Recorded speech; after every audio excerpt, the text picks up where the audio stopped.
Saludo cordial a mis amigos que estudian el Nuevo Testamento conmigo. Espero que estas sesiones les hayan sido de utilidad y a medida que avanzamos, una de las oraciones y deseos de mi corazón para esta serie, ya lo dije anteriormente, aunque probablemente no tenga la oportunidad de conocerlos a la mayoría de ustedes, pero le pedí al Señor que creara la convicción de quiénes son ustedes, y una de las cosas por las que oré fue que mientras avanzamos en estas sesiones individuales, el Señor levante un deseo en su corazón que de alguna manera cree un amor en su corazón por las escrituras del Nuevo Testamento, para que consideren examinarlas y estudiarlas con más detalle en los próximos días.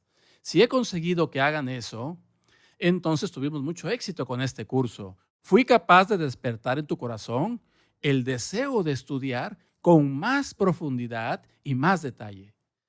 Los libros que tenemos ante nosotros hoy son los libros de Primera y Segunda de Pedro, dos cartas diferentes escritas por el apóstol Pedro.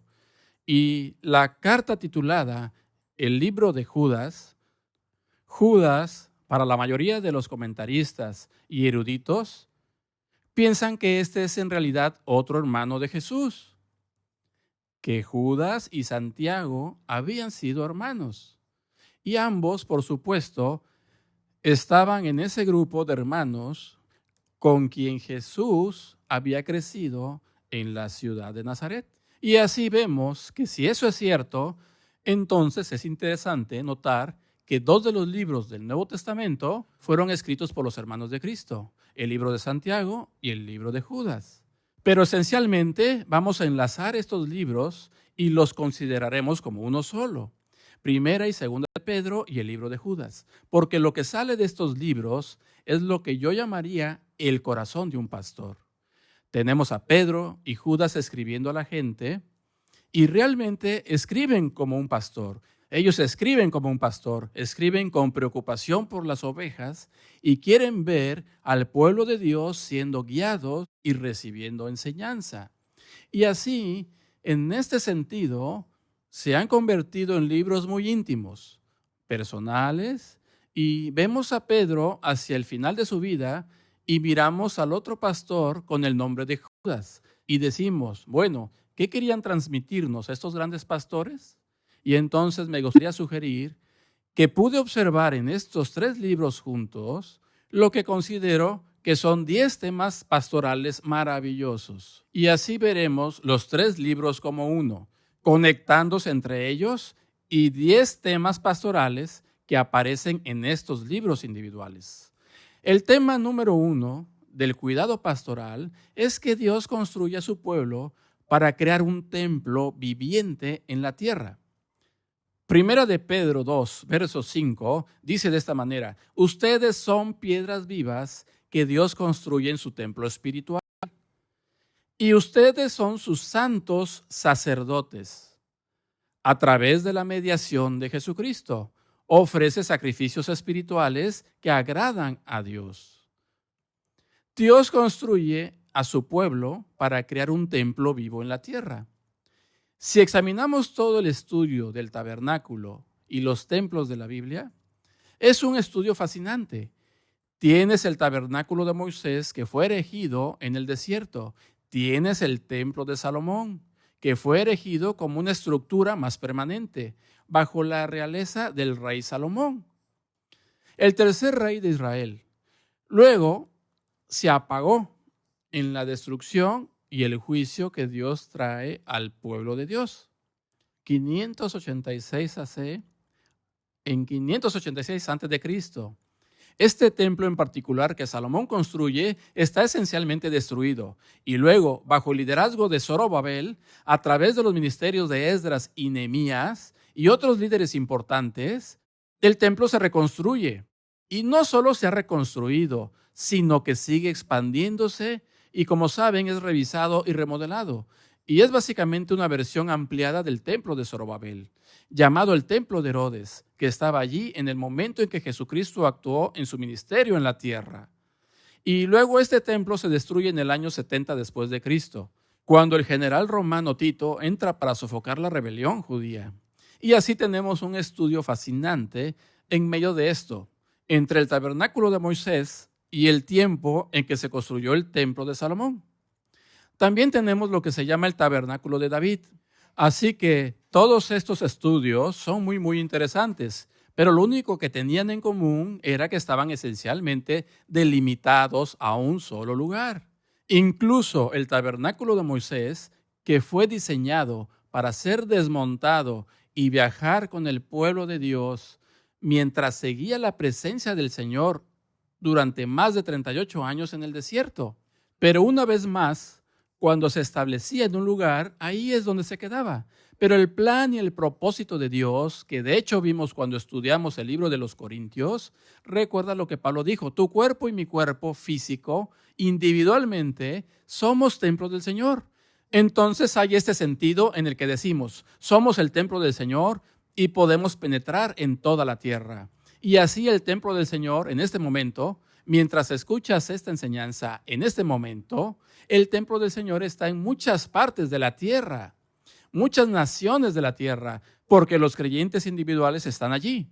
Pero es muy fácil para nosotros obtener un poco de movernos con orgullo o quizás un poco de arrogancia cuando decimos, yo soy el templo del Señor. Pero Pedro ahora lo pone en contacto con la comunidad. Y Pedro dijo, sí, individualmente tu cuerpo es el templo del Espíritu Santo. Individualmente mi cuerpo es el templo del Espíritu Santo. Pero otra manera de verlo está cuando Pedro comienza a declararle. Pedro dice, somos una piedra viva.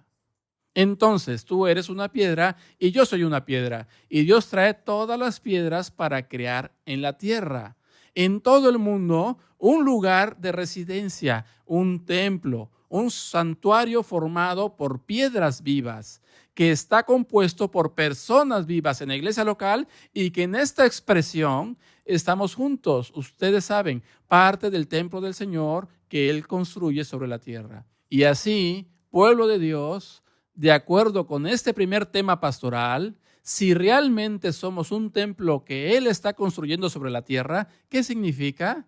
Que el pueblo de Dios está llamado a manifestar la presencia y la gloria del Señor, incluso en un mundo herido. Segundo tema pastoral que vemos es que el pueblo de Dios es un sacerdocio real.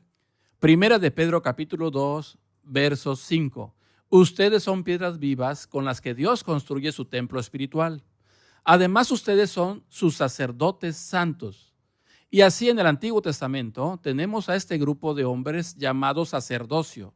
Y ellos básicamente intercedieron, se mudaron al templo y oraron por la gente e instruyeron a la gente en el área de la palabra de Dios. Bueno, ahora Pedro dice que juntos tú y yo nos estamos convirtiendo en un santuario, pero individualmente estamos llamados a ser sacerdotes.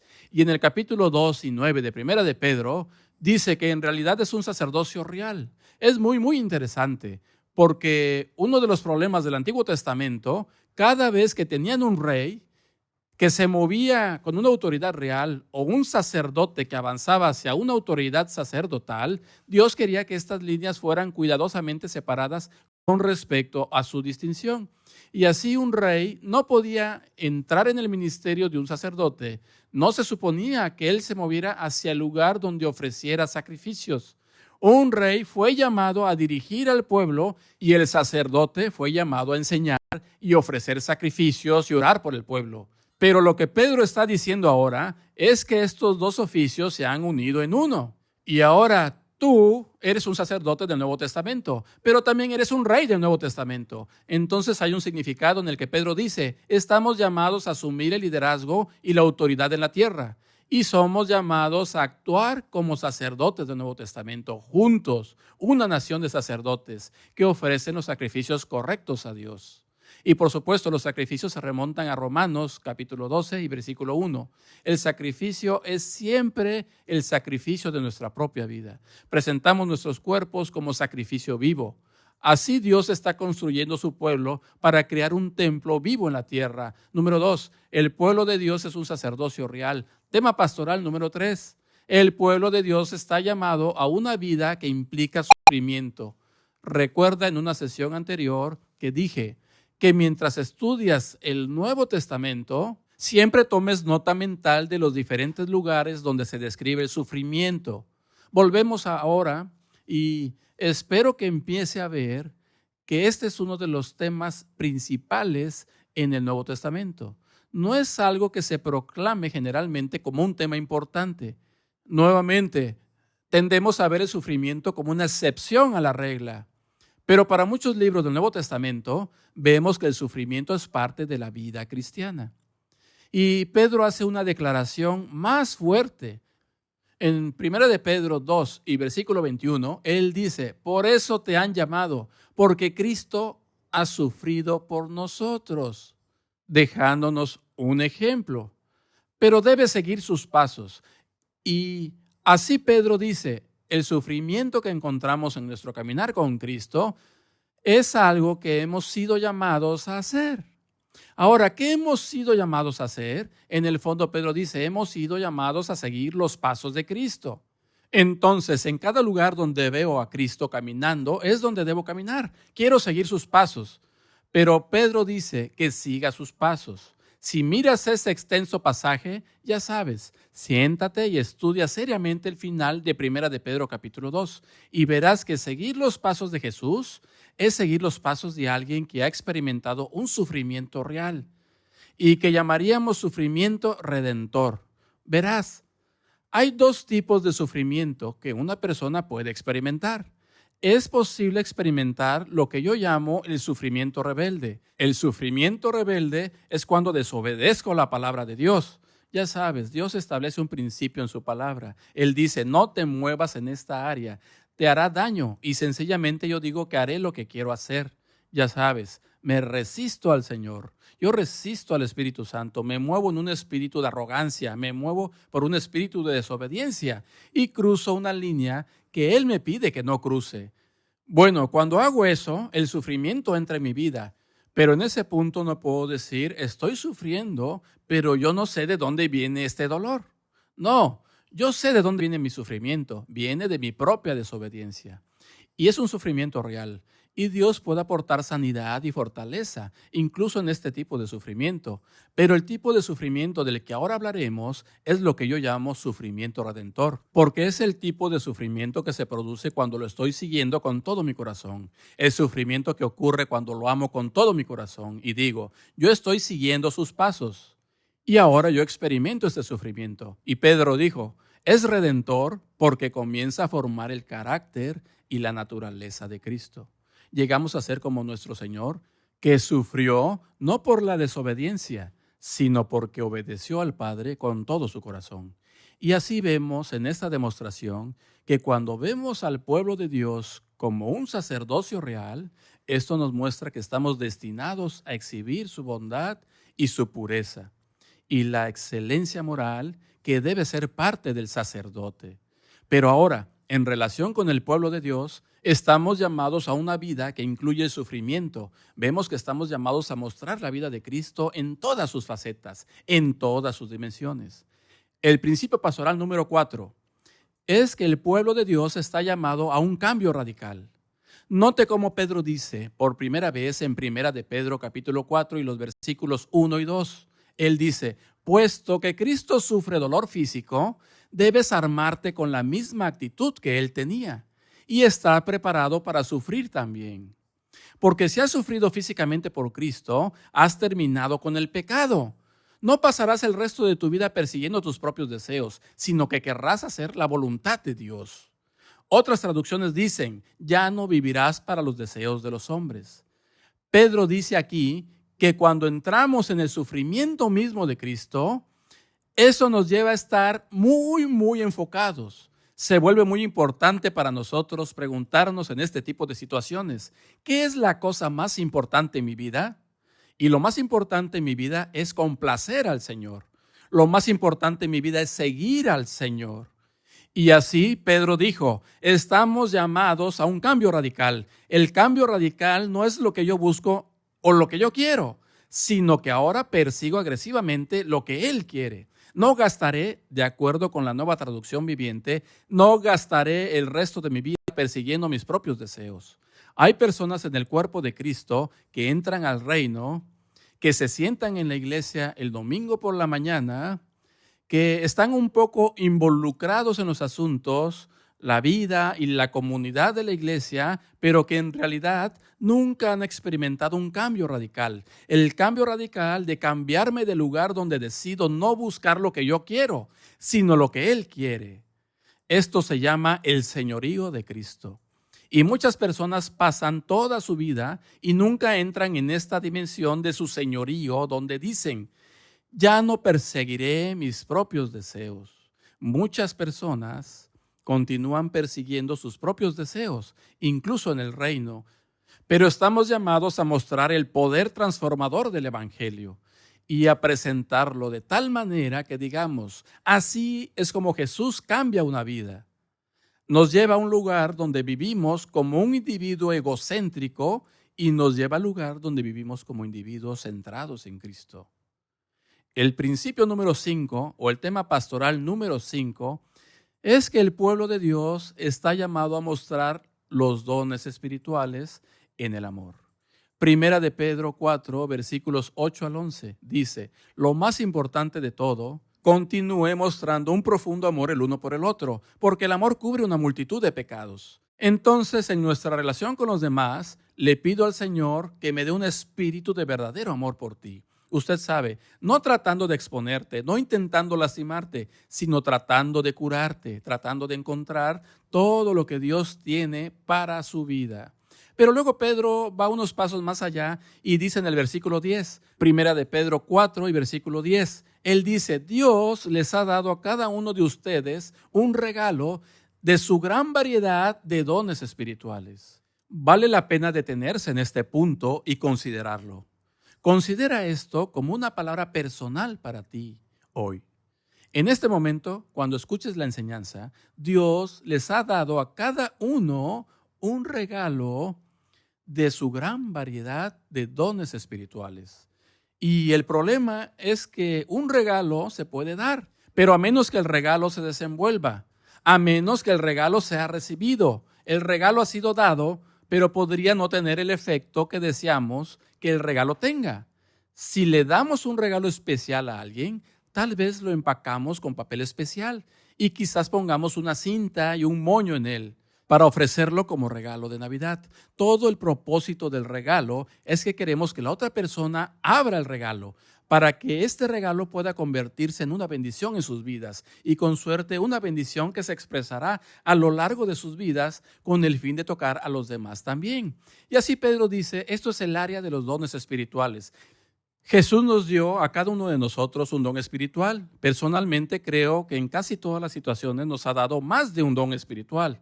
Entonces dice, si ese es el caso, úsalos bien para servir a los demás.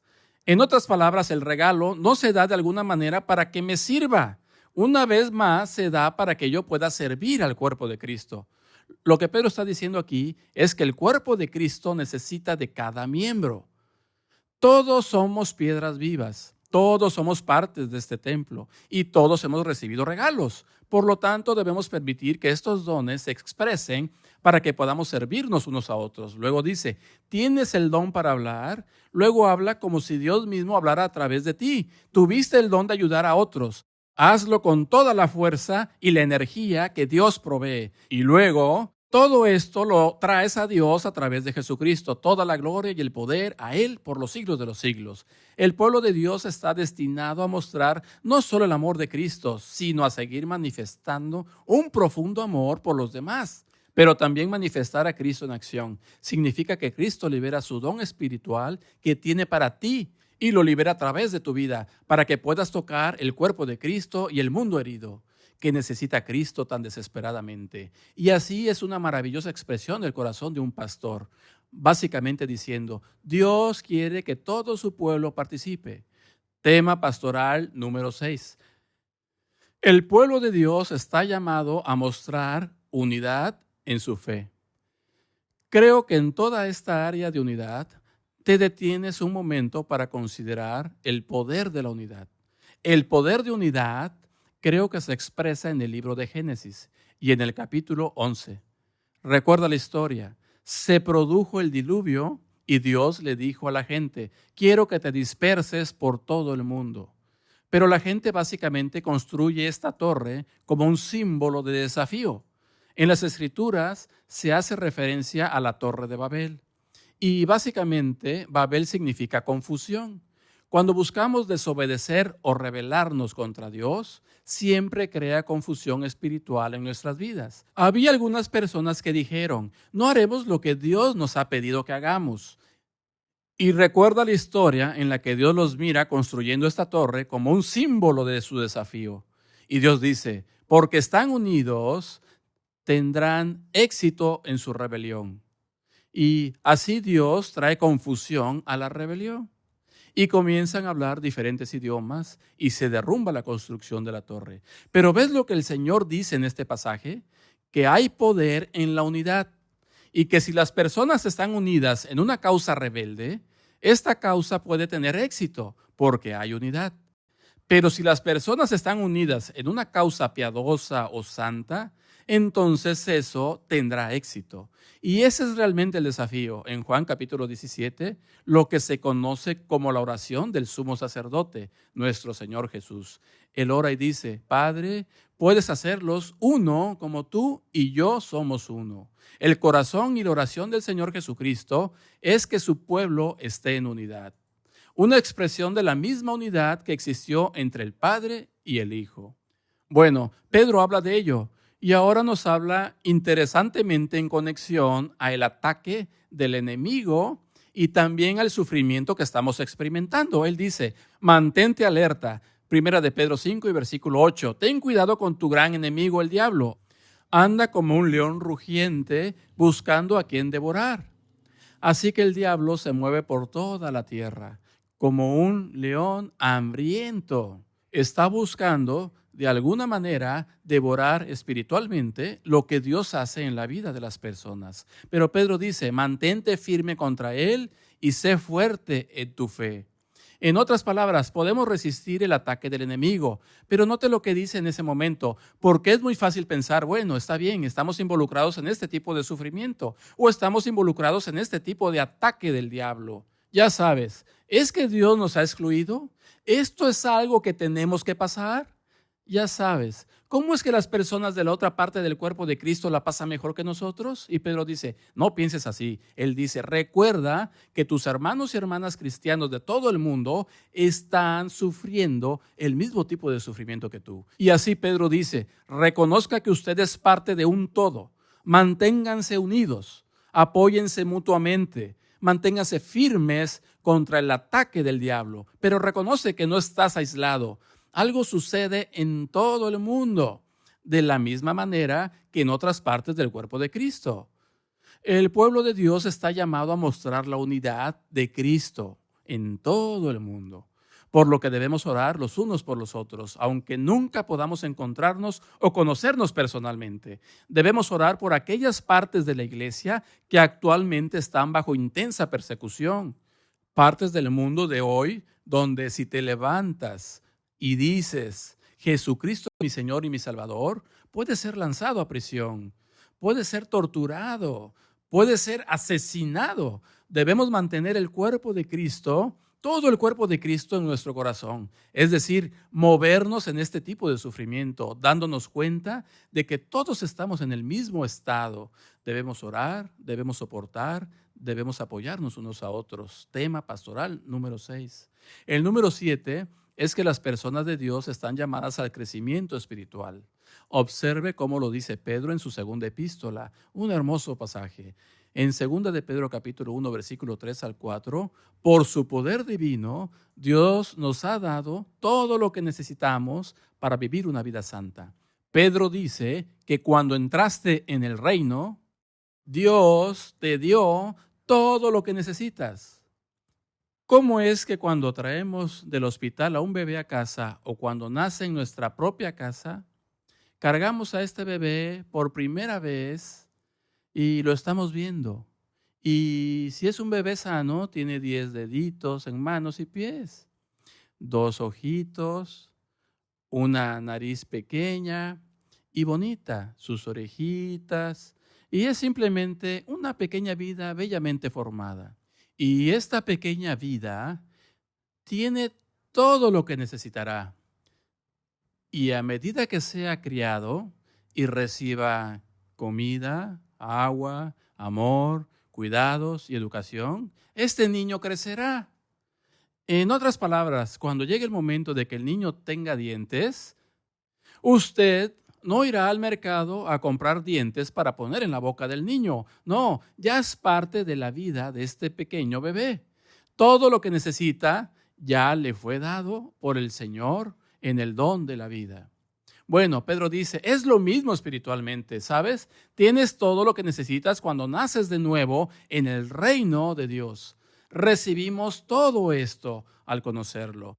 Y luego entonces dice, a medida que avanza, debido a su gloria, debido a su excelencia, nos ha dado grandes y preciosas promesas.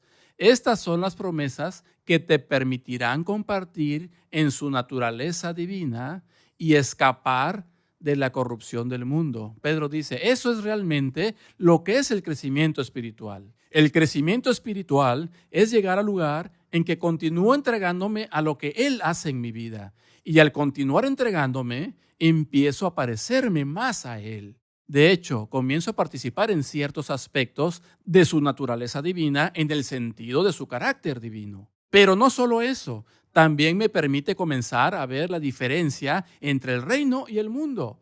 Me permite ver la diferencia entre lo que es claro y lo que es oscuro.